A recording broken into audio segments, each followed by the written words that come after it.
Hello everyone, I am Taureor and welcome to Fort Triumph. Fort Triumph is a light-hearted strategy fantasy game. It has a strategic campaign map and tactical battles with your heroes, a cartoony art style and quite a lot of humor. This video is sponsored by All In Games, and if Fort Triumph looks like something that would interest you, make sure to click the link in the description below to get 35% off. There is a sale on Steam going on right now, and it lasts until the 26th of October. It has a campaign. I've played almost all the way through it to familiarize myself with the game, but for you to see the whole experience, I'm just gonna show you a skirmish battle instead.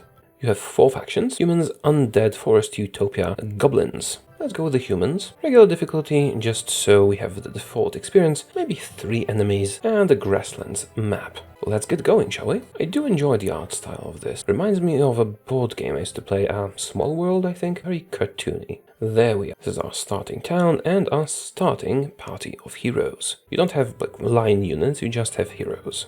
Let's have a look at our town and our heroes. The campaign map is a bit like the Heroes of Might and Magic series, but the battles are much different. Now, let's have a look at our party. We have a mage, a barbarian, and a paladin. The mages are pretty squishy, but they do get area of effect attacks later on. Barbarian's quite powerful, paladin the tank, and there's also rangers, but we don't have one yet. Our party can now hold up to 3 units, but if we buy Hero Guild upgrades, we'll be able to get up to 5. Right, we'll have to make do with 3 then, and let's build a city hall for extra money. Some money here.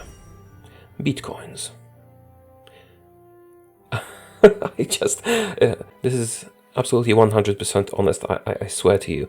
I have just realized when saying this out loud what bitcoins sound like. Up until now I just thought, hey, you'd see coins made out of beats. I am quite clueless sometimes, ain't I? Alright, the Weaver. We have events like these. We can get Shockwave ability for ourselves or for the entire party.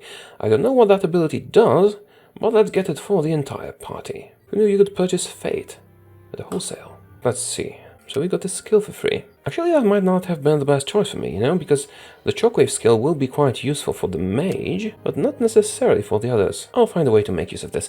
Kicking and moving objects is quite important in battle in this game. Alright, let's move here, closer to the pillar that gives you extra steps, and end the turn. Magic. Magic is a specialist resource that lets you build advanced structures, and there seems to be a neutral town here. If I can manage to capture it, that will greatly increase my economy. Okay, let's try fighting this skeleton, which is supposedly quite difficult. We are just level 1, and we only have 3 heroes. The art style reminds me of Warcraft 3 a little bit, and that's a very good thing. Anyway, we're facing 4 skeletons, one of them quite tough. We might be at a bit of a disadvantage, but we can use the environment to our advantage, because if we, for example, fell a tree on the enemy, we will stun them, and thus they will be unable to hit us in the next turn. Let's start with our paladin. We have 3 action points, and attacks cost 2. Let's move over here. Kick the stone into the skeleton. See, not only did he get damage from the environment, he's also stunned, so we'll be safer from that guy. Let's do the same to this guy. He is the strongest of them, so it'll be quite good to keep him stunned and keep ourselves safe. And finally, the mage. The mage can use a whirlwind to do that at a distance, which is quite advantageous because we can't reach the tree for a kick. But he's a mage, he's squishy, and he can't kick anyway. Maybe I'll use the Shockwave, because the tornado can miss, well, not in that case, but in general it can, while the Shockwave cannot. There you go.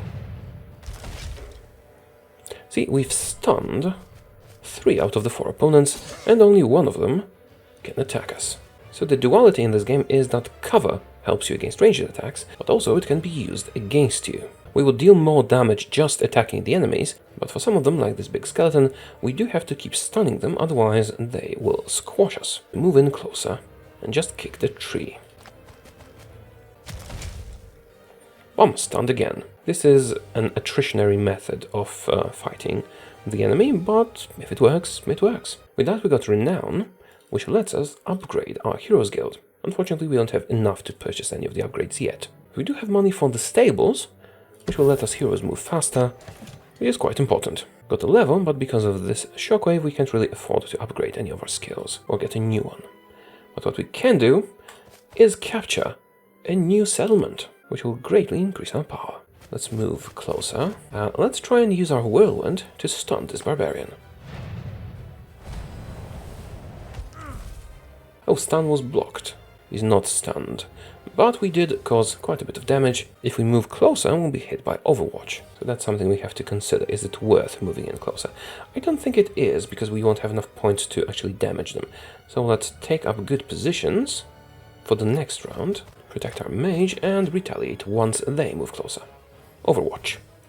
Now the game has a new update, with new locations, new events, and battle types. It's also been rebalanced to be more difficult. So that's something you might want to check out, even if you are already familiar with Fort Triumph. Now the enemy is in our range, and we can deal enough damage to get rid of him in one attack.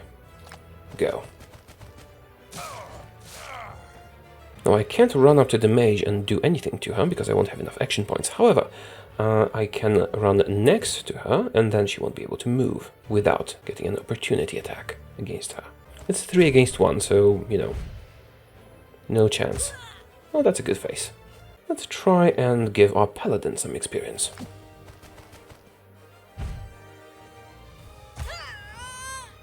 A new fortress. We don't have enough bitcoins to increase the levels of the city, but it will pay for itself surely, quite soon. You can have more adventuring parties and more people in a party, but that requires some upgrades and money. There's a very dead corpse. Oh, that is an enemy party of 3 adventurers. I can't afford to get more adventurers, but my adventurers are level 2 and they are level 1, so it should be relatively easy to defeat them. Let's kill the enemy units. They have 2 mages and 1 archer, which means they're very powerful at range. We'll have to close in on them quickly. Okay, they start on Overwatch. This is gonna be a big problem actually, because I don't think any of my heroes can survive getting hit by 3 attacks simultaneously. Can I do anything useful from over here without exposing myself to danger? Yes, I can probably hit this tree with the mage. Let's try that. Down to just 2 enemies. No, I still think it's better to just stay put for this round. We've braced ourselves. Oh, that was a very good move. Scary good move, actually. I should have thought of something like that. Also lost 2 action points on the mage. God damn it. We should be able to handle them now, because they're ranged units, and I can now safely move in, which will give me attacks of opportunity if they try to move away. We can't really attack them this turn, because we don't have enough action points. And the turn. Attacks of opportunity. So beautiful. That's why you shouldn't have a pure ranged party. Alright, let's get rid of him. Boom. Nice outfit, though. Oh, we have vanquished the enemy completely. Did they lose their city? Oh, or was this their city? Did I take their city thinking it was neutral and it wasn't? It's possible. I do make mistakes like that sometimes. Let's take the chest. See, we are so much stronger than the enemy that we can just auto-win to not waste time on very, very easy battles. Coin chest. Experience or bitcoins. I feel like I could benefit a lot from a strong economy right now. Let's take the money. And we can upgrade the abilities we already have, or we can get a new one. Let's see what we have available. I think I will pass on these, and instead I'm going to buff our regular attack as well as our kick. We do have enough points for both. And we can now actually purchase a party size upgrade, which is great. We can hire another hero. As for the buildings, a city hall for more money. Seems like we've been distributed quite close to each other. It might actually be in our best interest to attack them quickly. See, if we have a town from a different race, we can stack different upgrades on our heroes. But I'd like to go to 5 adventurers before that. For that we'll need University level 2. But for now, let's just hire another adventurer. Archibald, the marksman, Miluni, Ironfloss, a paladin with a negative trait. I should probably mention that with the new update you can add and remove those traits and get special outcomes because of them. Oh, this is pretty good. I mean, that would be a second paladin. I'm not sure I want a second paladin. I'd probably prefer a second barbarian. Let's get Archibald. We could use an archer. And who do we have here? There's George Toughspleen, the barbarian. Tenacious. I'm gonna hire the barbarian as well. And we'll circle back for the archer once we have enough resources to actually be able to use a 5-hero party. Paladin, who gets a new ability, Healing Aura to the Kinesis or Blinding Light. Healing Aura is actually crazy good. When she kills an enemy, she heals the others.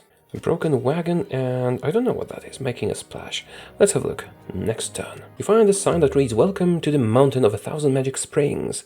The management is not liable for any or all magic effects brought about by the water. Bathe at your discretion. Gain a random trait for one or all our guys." You know what? I'm a risk taker.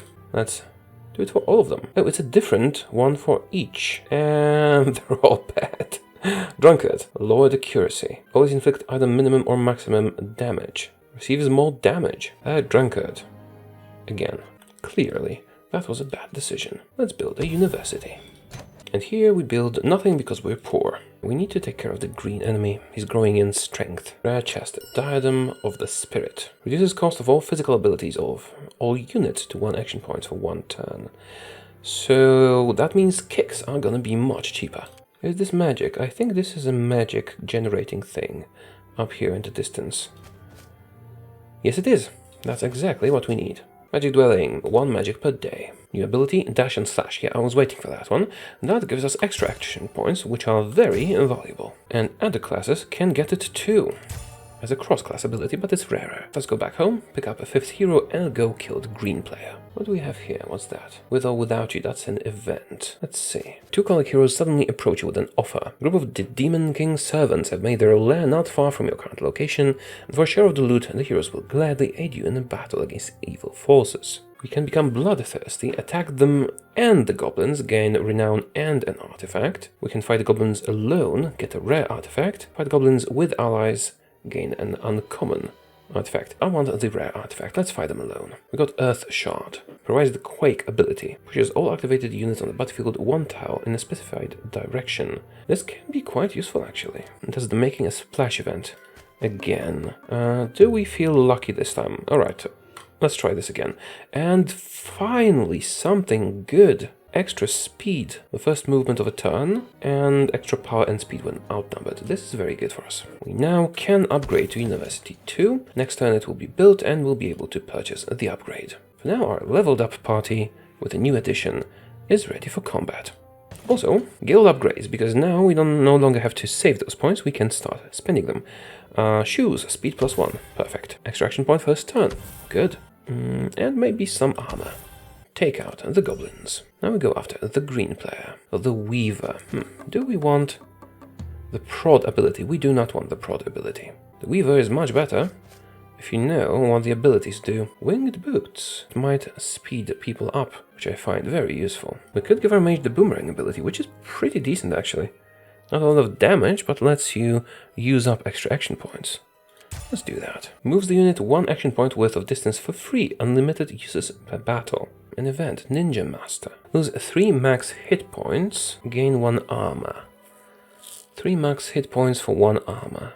I don't think it's worth it actually. What traits are required? Elastic, Overconfident, Overachiever, or Masochist. If we get these traits, we might come back. And we could also build a garage camp. Unit with melee abilities retaliate upon being hit. Let's do it. The enemy doesn't have a lot of troops here. They have not left a strong defense, which should let us deal with them quickly. Let's get rid of the green player. That will be 2. Enemy only has 3 heroes, while we have 5, so they don't stand a chance. Kill Uman Camp. Good name for a city. And now, take the city. Oh, we can't do it that turn, and there's just 1 guy there. Let's finish them off. Right, so we have a new city, and it's already built up. Oh, I do like the university picture.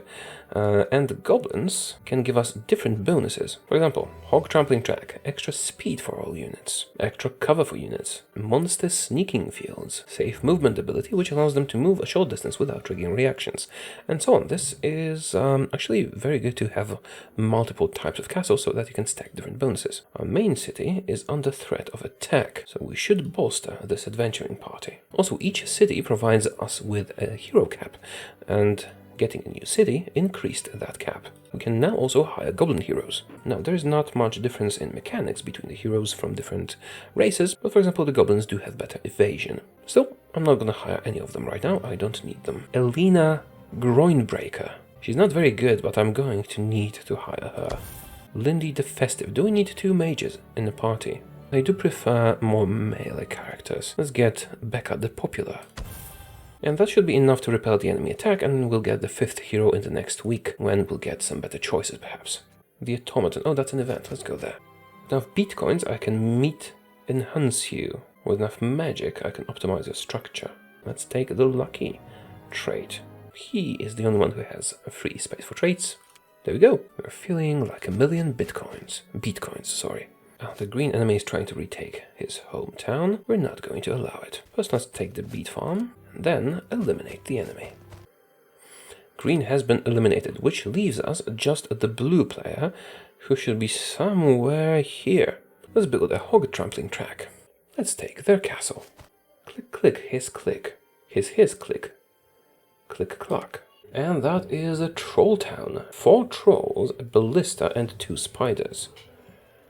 It's quite a big army, and this is not my best squad. It's the second best squad, and thus it might be a difficult battle, because they don't have any special items or anything like that. I'm going to have to resort to stunning them quite a lot again, and we'll get Overwatch from 2, but it's a paladin. I think he can handle it. Kick. 1 stun. Next up, Barbarian. Run over here. And use the dash and slash ability. Hit him normally. And then also kick him into the spider. He did not get stunned. I'm gonna take a risk here. I think this whole thing stays up top even if I topple one of the pillars, even though that doesn't really fly with physics. I'm gonna try that, and if I'm wrong, this hero's gonna die. Yes, it does. Stay up, I mean. Whirlwind on the pillar. And magic arrow. Wait a minute, where did I get those extra 2 action points? Oh, right, I have this upgrade that makes it possible for the ability to not consume action points. Let's electrocute the mage. If he moves, he'll be damaged. Grappling hook on this guy. Stun blocked, but we still damaged him and reduced his cover. Shoot again. The paladin shall brace himself.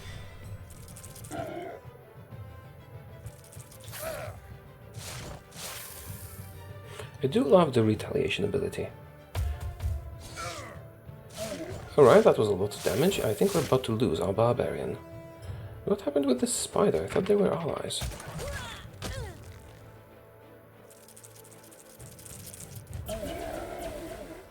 Ah, electrocute. Very good.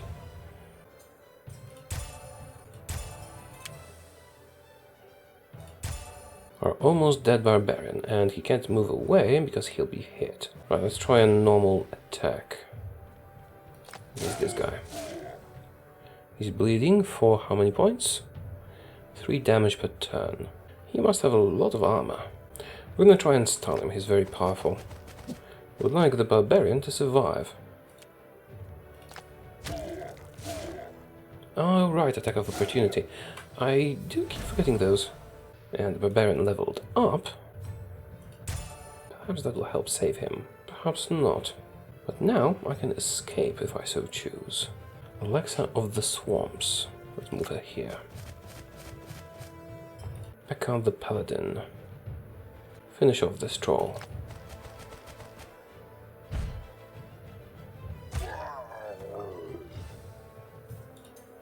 Archer, move over here. And shoot the troll. And you're just gonna brace yourself. Because we want him to survive. That's one powerful spider.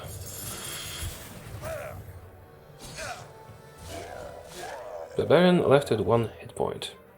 He should get like 2 levels if he survives this. Right, just 2 enemies left. The spider and the ballista. I'm gonna move the paladin next to the ballista. Perhaps it will prevent the ballista from shooting other targets. Archer. The spider is gonna get 7 damage per turn because of bleeding. So 1 more hit on the spider should eliminate it. Or rather, when its turn comes, it will die. Good. Now, this little barbarian fellow, I would prefer if he survived, so let's move him away. Because we're almost done with the enemies anyway. And brace. Bleeding killed the spider. Ballista can't shoot because we're standing next to it. Let's finish it off.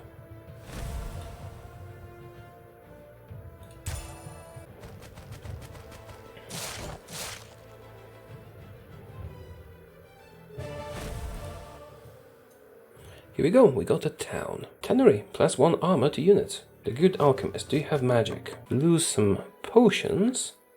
Get traits. I would normally use it, but it's not my main party. Instead, let's use our main party to take over their capital.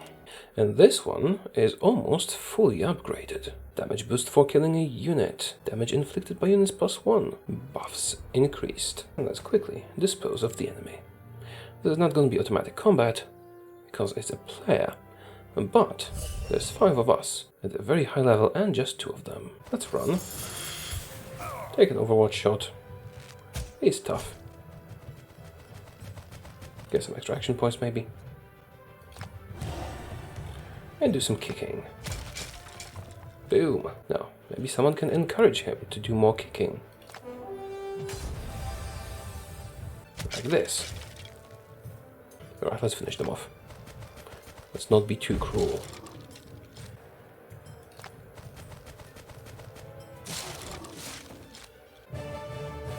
Does the enemy have any cities? Or did I take them all? No, there's one here. Let's take the last city.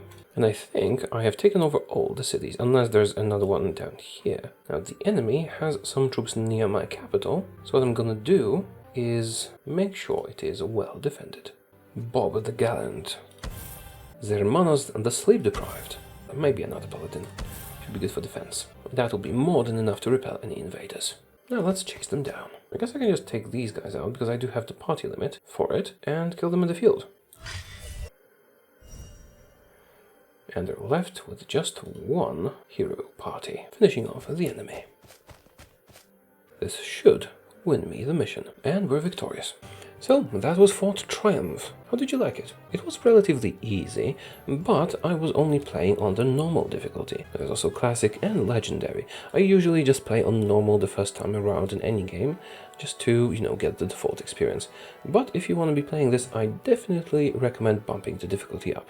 On my part, I quite enjoyed the game. I actually played through the entire campaign just to familiarize myself with it, and I enjoyed the humor in the dialogues. Unfortunately, these are not voiced, and it would lose quite a bit if I were to just read them out to you, but do pay attention to that if you're playing for yourself. And speaking of playing for yourself, a reminder, this video is sponsored by All In Games, and the game is 35% off on Steam right now. You can follow the link in the description below to check it out. Now, this is a sponsored video and not a review. Don't treat this as a review, because, sponsored reviews are just not ethical. But I can honestly say for myself that I enjoyed this game. It's light-hearted, cute, relaxing, and there's a lot of tactical thinking to be done, although it could be more difficult. I need to try this again at the highest difficulty level. You can also do co-op.